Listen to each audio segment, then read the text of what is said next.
Hello and welcome. I want to talk in this video about a man whose work has been a strong influence in my shift in consciousness over the years. His pen name was Yukio Mishima. He was an acclaimed Japanese novelist and poet, and considered by many to be one of the most important literary voices of the 20th century.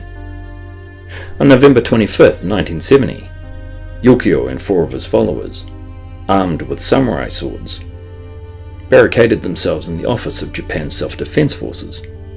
Here, Mishima addressed 1,000 servicemen from the balcony outside and demanded these men stand with him against what he saw as a spiritually fallen society. In essence, he asked these men to help him to re-establish the spiritual foundation of ancient Japan. But he was derided by these men, and he then returned to the office, knelt down on the floor, and committed the act of seppuku, piercing his stomach violently with a sword, while his followers beheaded him with a samurai sword, completing the act. And in his address to the troops outside, he stated, "Japanese people today think only of money. This nation has no spiritual foundation. I salute the emperor. Long live the emperor." But the emperor he spoke of was a romanticized ideal of traditions past, not the current emperor. And like everything in Mishima's life, his words and his actions were rehearsed. And his final act, in many ways, the command performance. In Mishima, he was a man of many contradictions, and his writing and his everyday life reflected that. He was a man literally at war within himself. In Yukio, he wrote, "The past does not only draw us back to the past, rather these memories propel us into the future." His childhood was one where he was sheltered from the outside world, and he was also the victim of abuse from his caretaker, his grandmother Natsuko. And she wouldn't allow him to engage with other boys, so he spent most of his time either alone with his grandmother or with his female cousins. And Natsuko, she was paranoid of other people and of her own family, and she projected that onto him. Mishima, he makes mentions of this in his writing. In these formative years, they haunted him for the rest of his life. He went to live with his parents at the age of 12, and his father, he was a very strict disciplinarian that sought to harden him. He felt Mishima had been raised too soft and wanted his son to follow in his footsteps into the military. Mishima, he noted many occasions when his father would storm into his room and tear up his writings, saying that only homosexuals would engage in such behaviour. And he'd task him too, he'd bully him, he'd goad him, in an effort to get him to man up. Also, his school years, they were very harsh. He was a weak child. He was constantly bullied due to his physical size and for having a stutter, and due to his love for literature. And in turn, this would lead to an obsession with masculinity and huge emotional turmoil. And he'd wrestle with that within a post-war culture that essentially repressed masculinity while eroding Japanese tradition. And his stance was that the feminine tradition had been emphasized to the exclusion of the masculine. That Japan wanted to cover their conscience. The government wanted to cover their masculine tradition from the eyes of foreigners and portray themselves as humble, gentle people to the West.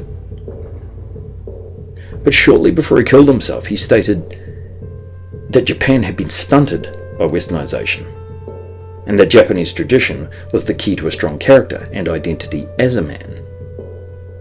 And that as a result, Japan had adopted mental disease and shame from the West.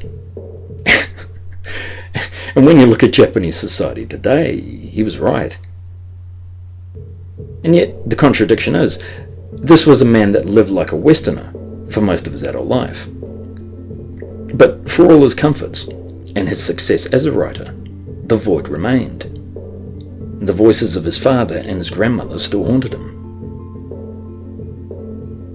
In Mishima's work, it deals with themes of purity, beauty, and sexuality, along with a constant morbid focus on death and sexuality mixed with sadomasochism.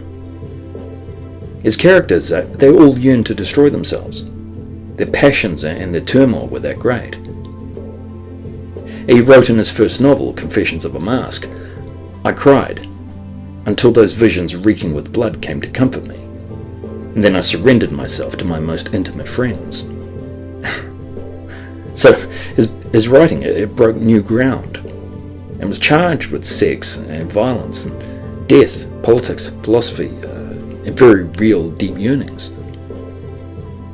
And the imagery he evoked through his words, they were incredibly visceral. And masculinity was always the driving force in his work. And it's interesting, Mishima, he writes of having seen a painting when he was a boy of Saint Sebastian pierced with an arrow, dying as a martyr in the name of Christianity. And Mishima wrote that this image had a profound effect on him. It symbolized the mixing of pleasure and pain, and a desire for martyrdom. And in many ways, the course was set for him from that moment. And before I read any of his work, I'd actually seen a picture of Mishima posing as Saint Sebastian in the exact same way, his stomach pierced with an arrow. And it spoke to me. I saw a man in the form of a martyr, being persecuted for his strength. And Mishima, of course, he was a very astute man.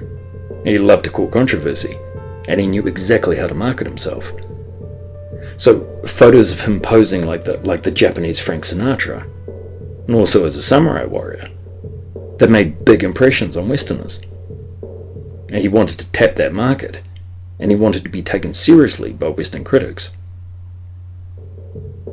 And Yukio, he said he wanted to make a poem of his life, and that all his life he'd been aware of a contradiction in the nature of his existence. And the more he wrote, the more he realized words were not enough.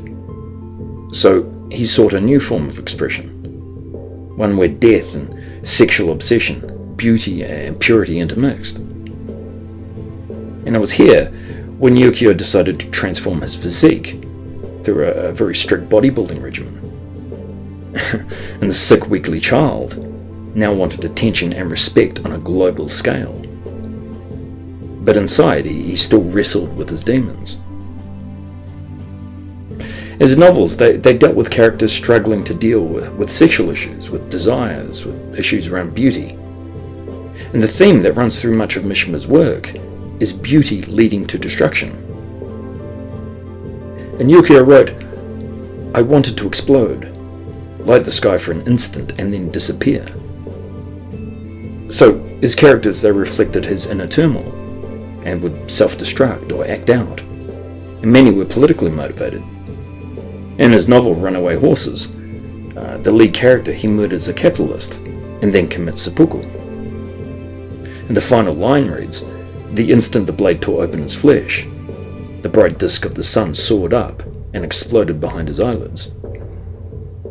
So his characters, they sought purpose and sought to make a grand political statement, even though their actions were ultimately futile and their motives confused and disjointed. It was around this time that Yukio's political leanings, they became increasingly right-wing.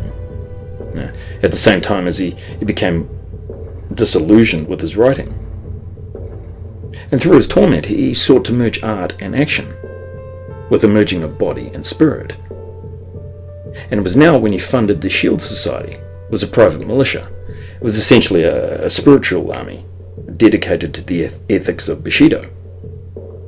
And the young men that made up this militia, they were from the local university, young men who were disillusioned with Japanese politics and Japanese society. Yukio, he saw the signing of the Treaty of Mutual Cooperation between the US and Japan, as essentially reducing Japan to a subordinate of the United States. He saw it as an insult to Japan's independence, and felt it showed a distinct lack of respect to Japanese history. And Yukio, he was hated by the right and the left, and his political stance, it was mocked, as it was shaped by romantic ideals, and he also tended to contradict himself. But what was being bled out onto the page was now being bled out into reality. And just as his characters sought purpose and meaning, so did he. And in later years, Bushido, it heavily influenced his thinking. He'd seen it firsthand, how it benefited pre-war Japan, and how it instilled into the population a strong sense of nationalism and pride. So he longed for an antiquated ideal, people living a life based on honour and integrity.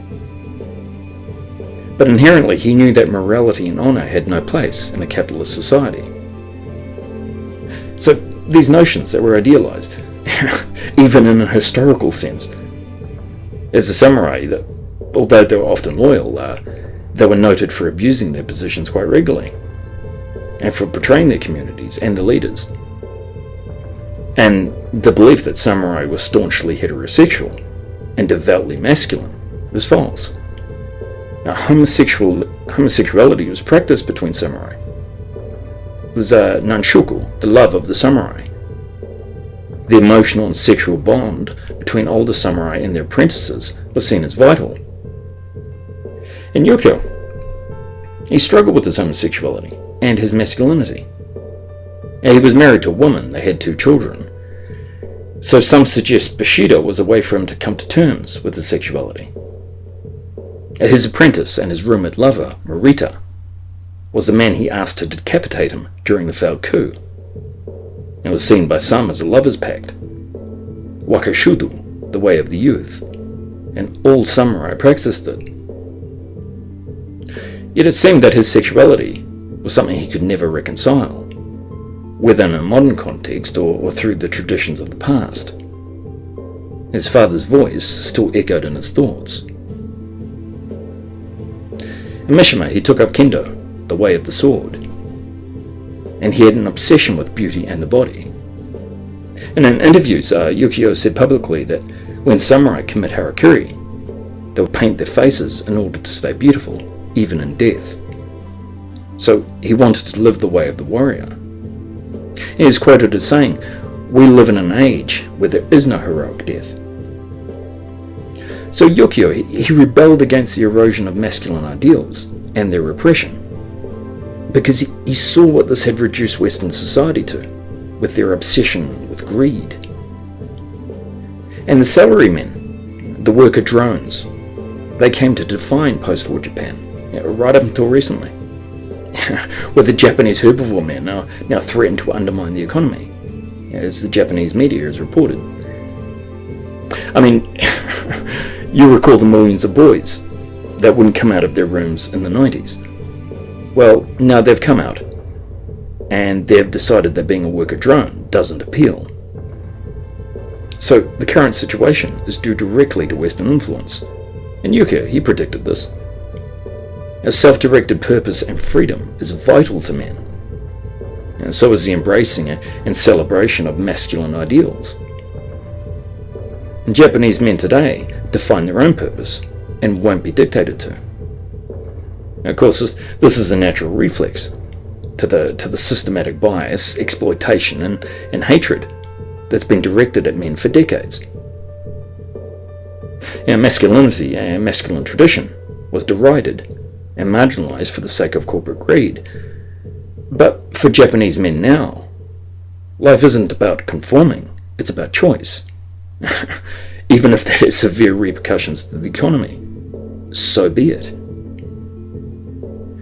So Yukio, he was an individualist, even though he embraced an ideal of Bushido in service to the emperor. He followed his own course, while giving voice to the moral and societal decay all around him. He spent his whole life searching for his identity. And the only way he could find that identity was through expression of his own turmoil, essentially a masculinity in crisis. And his death was a statement, art merging with reality, but also that the male spirit would not be repressed.